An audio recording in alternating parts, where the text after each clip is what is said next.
What do you do when your husband doesn't like something but you totally do? Well, of course, you make it. I'm my own pasandida aurat who sometimes likes to cook for herself. So the recipe starts just like any other kofta curry, mashed chena or paneer mixed with grated ginger, salt and besan for binding.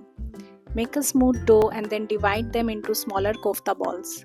Stuff a kishmish inside each koftas for extra sweetness. Shallow fry them till they are beautifully golden and crispy. Do not rush this process here.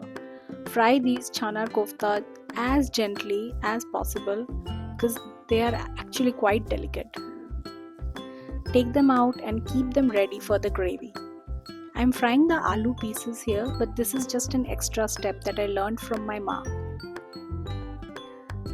Now pound the gota garam masala here. I'm using choto elach, darchini and lobongo for the best flavor.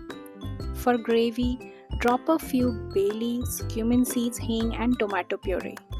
As we cook them on medium heat, add salt, turmeric powder, cumin powder, ginger and a green chili. Add the fried potatoes, the garam masala and ghee to round up the flavors.